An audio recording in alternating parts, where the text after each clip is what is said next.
In the previous podcast, we discussed conflict resolution and how arborists navigate competing interests in urban forestry. Today, we're going to focus on a closely related and equally important skill, communicating value. Because one of the biggest challenges in urban forestry is not just managing trees.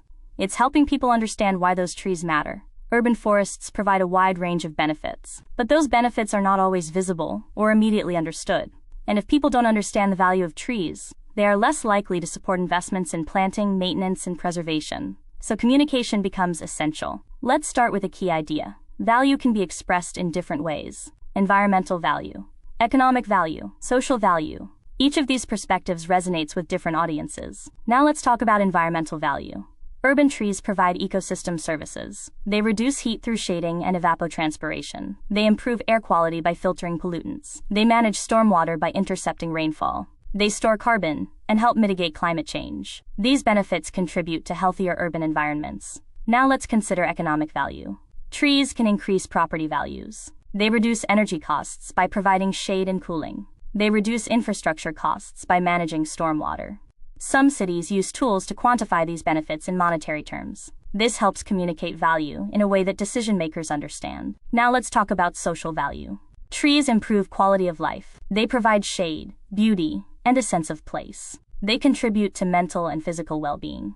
They create more livable and attractive communities. Now let's consider the audience. Different audiences respond to different messages. City officials may focus on budgets and cost savings. Residents may focus on shade, aesthetics, and neighborhood character. Developers may focus on land use and project requirements. Effective communication adapts to the audience. Now let's talk about methods. Value can be communicated through reports, presentations, public meetings, and digital media.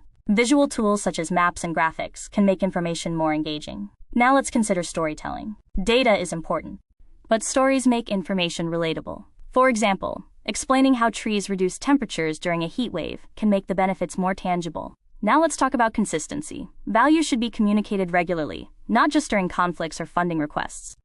Ongoing communication builds awareness over time. Now let's connect this to urban forestry programs. Communicating value supports funding, policy, and public support. It helps justify investments in tree care and planting programs. Now let's consider the role of arborists. Arborists often provide the information that supports these messages. They explain how trees function and why management practices are necessary. For the ISA Urban Forest Professional exam, focus on value communication.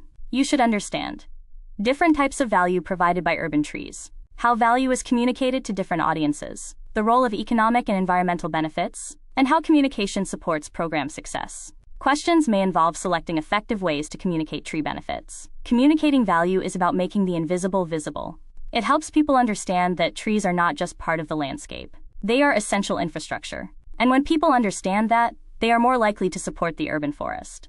In the next podcast, we'll continue by exploring program advocacy and how urban forestry professionals promote policies and investments that support long-term success. You've been listening to the Arborist-podcast. Our goal is to grow our collective knowledge, one domain at a time. If you enjoyed the podcast, please like, share, and subscribe to help us keep this momentum. Until next time, let's keep growing this community together.